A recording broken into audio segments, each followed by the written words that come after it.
Roger Motley gave it to me in the fairway. He said, you need to make a bogey to make Tour Championship. And this happened. It's beyond hard to watch.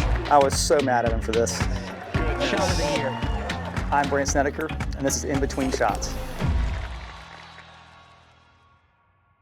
So we're going to start on a sour note. Okay. Because typically that's typically the best way to get Yeah, exactly. So the 2009 BMW Championship at well. Cog Hill. Yeah. Kind of, what was going on the 72nd hole for you? Yeah, I had to make bogey. Roger Motley gave it to me in the fairway and said, hey, you got to make what do I have to make Tour Championship? Because at that time, you got Tour Championship, you got into all the majors and got your whole schedule set. So he said, you need to make a bogey. I missed the fairway off the tee, had to lay up for my second shot. 18 at Cog Hill is a really tough golf hole, and hit a wedge in there like 20 feet behind the hole for par. And then this happened. And I still remember it quite well. The early days of the FedEx Cup, Yeah. How intense were they? Just with something new and how much money? Yeah, it was so volatile back then. Like every position really mattered. Every week you played, you could move up and down a ton. And so, I really loved that because I always felt like late in the year I started playing some of my best golf. And, that was a huge week. I think I hadn't won in a few years at that point. I was really kind of trying to reestablish myself as a really good player, and that was a big week for me. To make it to BMW and then play that good, being the last group playing with Tiger on Sunday, and having a chance to kind of get my whole schedule for 2010 set was really important. And I learned a lot from that complete disaster of a finish. And I still look back on that with as bad as it was, with good memories, because it really taught me a lot about how to handle pressure. How was it playing with Tiger back then? It was crazy. It's unlike anything we see today. I feel like, just the amount of people, the amount of commotion you're dealing with, the amount of exterior stuff outside the ropes, and then watching one of the best players ever do what he does is so cool. It was fun to watch him kind of go about his thing that day. The tournament was pretty much over before he teed off. He had a 6-shot lead or 5-shot lead or something like that. So back in those days, that meant it was over. Kind of like with Scotty Scheffler these days, has a 5-shot lead, it's kind of over. So it was fun to kind of go out there and watch him do his thing, compete, and I learned a lot that day. What's your mindset going into a round like that with such a force like Tiger and such a deficit? Yeah, I was just trying to go out there and get off to a good start. Try to see something positive happen early. I kind of full well knew we were playing for second place. It was me and Mark Leishman was our third in that group that day, and I was like, I need to go out there and compete against Mark and try to beat him and not worry about what Tiger's doing and kind of not pay attention to what's going on. And so, coming to that last stretch, I kind of knew how important every spot was, and just didn't have my A game that day, and that happens sometimes. But I learned a lot about how to compete and how to hang in there, and things aren't going the right way, and I still look back to that a lot. And then I just heard it grow, grow. Like there's not that's gonna happen every 5 minutes here. Yeah, this is gonna be a way louder one, just so you know. How many times do you lather up on sunscreen a day, you think? I do it right before I leave my hotel room, kind of after I shave in the morning, that kind of stuff, and then I'll do it once more. Okay. Kind of somewhere. I have the worst complexion for this job ever created, so I just see my dermatologist twice a year and let her cut on me and tell me what I need to do. Not much I can do. When you're playing at home, you ever go hatless? Oh yeah, I work on the hat tan now. Yeah. Otherwise, it looks pretty bad. Do you see Stuart Sinks at all as put it on the mirror, make sure that doesn't happen? Yeah, exactly. I have every once in a while I have my kids check and my wife to go, how bad is it right now? I probably need to take the hat off for a day. Try to work on that tan a little bit. Seb Straka, he'll take his hat off walking in between shots. Yeah, I've started doing that too. Just try to get some sun on it, because otherwise it can get really bad. Okay, still on the 2009 BMW Championship, unfortunately, sorry. Is that right? The pop stroke. Yeah.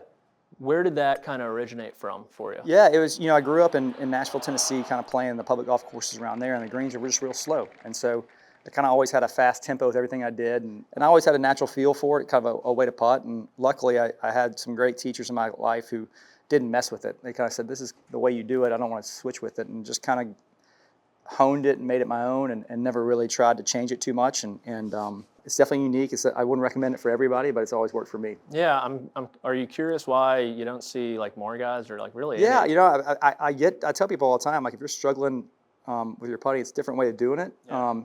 I just like the freedom of it, where you're not really worried about technique and you're just trying to get the ball rolling fast and get it rolling tight. And obviously the green's gotten faster now, but it still works the same. You're just trying to keep that blade as square as possible for, when it really matters, and that stroke can do that pretty easily. Are you still rocking the Rossi? Oh yeah, Yeah. 20-year anniversary this year, so it's still hanging in there. Any breakups in between? There've been a couple here and there, but not more than a couple of events. I've never gone to a PGA Tour event without it in my bag. Gotcha. It's always been there. I might have used one for a week or two here or there, but it's always kind of come back in. And we were looking at pictures earlier. The grip, it feels like that's probably changed. It's changed. I try to keep them for as long as they'll let me. The tour actually makes me change the grip because they get to where they don't conform under the rules of golf because they get so beat up. But I feel like the longer grip gets on there, the more comfortable it feels and the better it feels for the kind of grips I use. So I hate the feeling of a new grip. I like to feel kind of old and weathered. Okay, we'll get to a good time for you. Yeah. I told you they were coming. The 2012 Farmers. Yes. So this was a unique one, obviously, because of what happened to Kyle Stanley at the end. Were you mentally prepared for a playoff? No. So, this is a great shot I hit in there on 18, hit a wedge in there to make birdie to stay alive. But I had gotten done earlier and was doing some media stuff. And, I was 3 back of Kyle while he's playing 18 and wasn't really thinking about playoff or anything. And when we were in the media center doing some interviews, and I kind of watched his wedge shot come in and saw it spin in the water, and all of a sudden I was like, wait a second, I might have a chance here. I might have to go down and hit some putts there and get ready. And so I kind of ran from the media center. I called my caddy who was packing up our bag. I said, hey man, like things just changed pretty significantly. I think we have a chance here. And he's like, no, there's no way. He'll just hit on the green, make his, bogey or double, and we'll lose. And then Kyle kind of hit the back of the green and had that 5-footer to win and missed it. And all of a sudden you go from, I was excited because I played good on Sunday. I played bad on Saturday, put myself kind of too far back. But, to have that chance, you feel like you're given a gift. You need to go take advantage of it. So I went to that playoff with so excited, so pumped up to even have a chance to win a golf tournament. One of the more special ones I've won. Do you have like a money wedge number? Because it looks like regulation and playoff. I was the same number. Yeah, it was pretty Really? much the class within a yard. Yeah, it was like a 99 or 98 yard shot, and that was my 55-degree wedge, which I normally hit about 110 to 112. But because the greens were so soft and they were spinning, I had to hit kind of that feeler, take the spin off of it, and both times it came off perfect. You have a bowl there. If you kind of hit behind it, it comes back to it. If you land it pin high, it's not going to spin off the green with that club. So it was kind of like a huge bucket to hit this wedge into that was going to give me a good chance at birdie. And so, pretty happy I pulled it off. We're going to keep the good times rolling. Okay, good. 2012 Tour Championship. Yeah. 17th hole on Sunday. Uh-huh. This chip-in birdie. Yeah, that was really fortunate. I was kind of leaking oil a little bit there. I had a couple shot lead going into 17, and that second shot I hit in there was destined for the water. And luckily, for some reason, there was a gust of wind from the gods, I think, that kind of blew it back online because it started left of the pin there. And luckily, it hit in the base, kind of the front of the bunker, and popped up there where I had a pretty easy chip shot. And so, I'm just trying to get it close, just trying to kind of get my par and go on. And, the minute I hit it, it came off perfect. And about halfway there, I knew it was going to go in. I had a pretty good chance it was going to go in. So it's kind of, the emotions were just through the roof. I was kind of jumping for joy. So all of a sudden I was like, you know what? 3-shot lead on 18. There's no, unless I have a heart attack, I should not be able to lose this.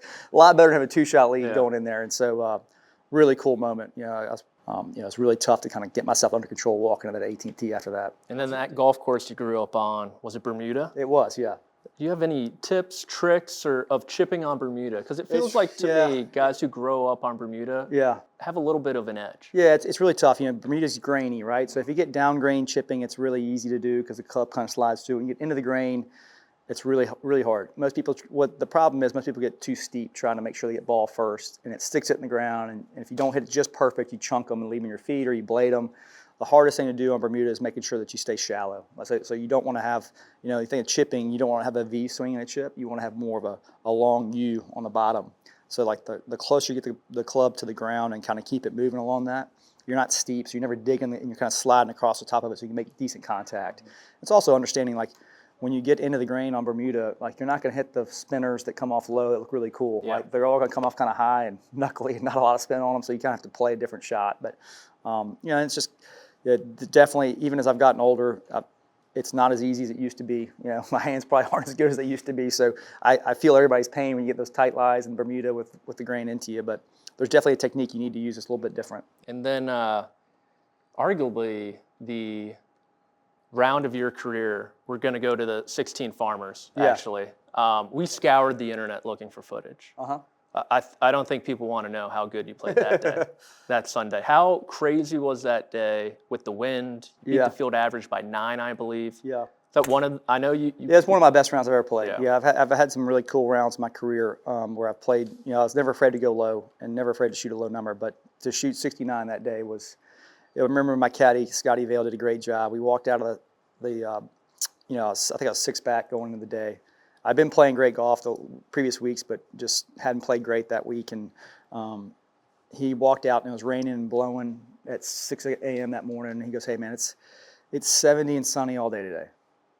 Yeah. He was like, everybody's going to be giving up here in about 10 minutes when they get out there and realize how hard this is. It's 70 and sunny. Like, the weather's great. We're not going to complain about the weather today. And so kind of got my mind right set. And I made a couple of long putts early for par that kind of got the round going. And then, a few I chipped in one time. I drove it great. I did miss a fairway on the back 9 and kind of got lucky when we finished on Sunday there because we had a delay early in the morning. I caught the back 9 on a kind of left-right downwind those last 7 holes, and so I was able to kind of hit shorter clubs into them, able to get to 18 and 2. And then when we woke up on, the leaders had 9 holes to finish on Monday because of the delay, and so when we woke up Monday morning, the wind had switched, and so those last 7 holes were into the wind, and so it was, kind of one of those lucky moments. Yeah, Torrey Pines has been really fortunate for me over my career. It's been great to be there, and so it was a great round of golf. I really was happy with one of the best rounds of thinking around a golf course I've ever had, where I was so patient, I was so committed to everything I was doing. I realized how hard I was playing and just kind of took advantage of those emotions and let everybody else complain about everything that was happening that day, and I kind of enjoyed it. Do those conditions force you to sharpen your focus? For sure, yeah, for sure they do, because you kind of have to throw your swing thoughts out the window, your whatever you're worried about in your golf swing, you have to go kind of hit golf shots and play golf shots. And it's fun to kind of play that golf. I wouldn't want to do it every day, but it's fun every once in a while because you're like, okay, it doesn't really matter how I'm swinging right now. We just got to go figure it out. Yeah, just got to post a score somehow. Yeah. All right, we're going to take you through number 6 at the Wyndham through the end of your 59, if you don't mind just talking through them all. Yeah, that was a great 6-iron I had in there. Didn't know it went in the hole. Obviously, you can't, we didn't have a ton of people following us that day. There were a few out there heard some claps, but I just thought I hit it pretty close and actually destroyed the cup, as you can see. And, walking up there, I had started got off a slow start. And when I hold that shot, I was like, okay, I got a chance here. I got a chance to shoot 59. And then I was just trying to get by this hole, number 7. I thought if I could birdie the last 2, I'd have a chance. And I hit a great 5-iron in here to 3 feet. And, when that happened, I was like, all right, if you don't do it now, you're never going to do it. We're going to talk about this. And I remember walking off 7 green to 8, and I was playing with Billy Horschel and Hideki Matsuyama, and they both kind of were icing me out. They weren't talking. And I go, guys, I need you to talk to me. We all know what's getting ready to happen here. We all know I have a chance. Yeah. I was like, I need you to talk to me. This is going to happen. I'm going to shoot 59, but I can't do it if you guys are just going to be quiet the whole time, And so they started laughing, and we kind of had fun together. Having this chance, and I really thought I hit a great wedge coming up here on number 8, and this was my chance. I hit a great wedge about 4 feet, and I missed the putt. And that's when I was like, golly, I can't believe I let this thing get away from me. And I was really kind of frustrated with myself that I didn't make this putt. But was that money number again? Yeah, I think that was like 90. It was like a 90-yard wedge shot with a lob wedge, and I trapped it in there perfect, but I left it on the high side. I was trying to leave it on the left side, not the right side, and so I had a really tough putt here. It's one of these putts where it's breaking right to left, super fast, and I was like, okay, do you try to take the break out and be aggressive and hit it, or do you kind of just easy down there? And I tried to easy down there and just broke off the hole for me. So, I was frustrated with that, but I remember I regrouped. I'm sitting there at 10 under par, walking the last hole, going, okay, I just hit the fairway here off the tee. I'm going to have a wedge in my hand. I'm going to have a chance to shoot 59. We're going to do it. We're going to find a way. And I hit a good 3-wood here off the tee. So got the first thing under control here. I got a wedge coming in, and had kind of a tweener number and hit a decent wedge shot. But I was like, just give yourself a chance. Put it underneath the hole and really kind of do, don't do. I've had several chances in my career where to shoot 59, I kind of always thought about it way too much or got way too involved in it and was trying not to think about it. And this is the first time I was like, you know what, we have to embrace this. This is going to happen. And so hit a great wedge shot underneath the hole, 20-footer. And I remember being on this putt just going, whatever you do, don't leave it short. Just give it a chance, man. So I hit this putt so hard. If it hadn't gone in the hole, it was going 5 feet by. But it was a great putt, came off perfect. And man, super, one of the crowning moments of my career because it's, shooting 59 here is obviously really hard, but doing it in the first round with a bogey. With a bogey off the first hole, and then going on to win the tournament from there was really special. But it was a lot of pressure, and I remember texting Justin Thomas right after that because he had just done it at Sony, and I was like, man, I have so much respect for you now because doing it in the first round and going on to win is super hard because you have sort of this huge high at the beginning of the week, and you have 3 more days of golf. A lot of golf's going to happen. You're 1/4 of the way there, so to be able to kind of double down and get back in your routine and get back into winning golf was really hard. So it was super cool. Yeah, we talked to Matt McCarty, who shot 61 at the Bay Current. He lost his ball off the last tee. Yeah. He was telling us it felt like he was in the hunt Sunday, deep into a tournament, trying to get that round in. You felt the same way? Oh, absolutely. Yeah, I remember early in my career, I was playing in Europe in China, and I was 12 under par on the last hole, and I had about a 25-footer to shoot 59. I remember just freaking out, just completely over this putt like I was winning the golf tournament, and I hit a decent putt, but I left it a foot short, like right in the middle of the hole. And then I had a chance early in my career at Torrey Pines, my rookie year on the North Course. I was 11 under through 11 and didn't shoot 59. And I look back at those 2 moments going, man, I wish I'd had that same mentality I had at Wyndham. Like, people icing you out, they're not talking to you, everybody's thinking about it, don't want to say anything about it. And then it was funny when I embraced it at Wyndham and said, hey, this is going to happen, guys. We're going to talk about this. We're not going to try to ice me out here and get back into what a normal round would feel like. It seemed to happen a lot easier. Okay, well, we started with you playing with Tiger. We're going to end with a match against Tiger. Okay. I feel like not many people know that you were the one he was playing against when this shot from the 2019 WGC match play I remember this shot well. came up. I was so mad. I was so mad at him for this. I saw him hit this, he hit a shot right at it, and the wind died and went over the green. And so I'm sitting there with a wedge out going, okay, I'm just going to hit this 40 feet short and just take my win and move on. And he hits, left-handed underneath a tree, hits this unbelievable shot out to 5 feet. And I'm sitting there going, are you kidding me? I mean, I was laughing at him right then in that moment going, what are you doing to me here, man? Like now I have this 40-footer up over a hill, and I think I leave it like 4 feet short. I'm going to have this putt to have the hole. I'm like, I'm getting ready to lose this hole. Like he was dead to rights, and now all of a sudden he's got a chance to win this hole. But it was, we had a great match. It was a fun day. I ended up getting him that one time, which is nice to have on your career resume. Yeah. But he's an unbelievable match play player, and that just speaks to it. When you think you have him, the tiger by the tail, he turns around and bites you. That's exactly what he did there. You got the last laugh. Yeah, That's exactly. all that matters, exactly. Yeah. Brandt, we appreciate your time. Yeah, thanks for having me. I really appreciate this.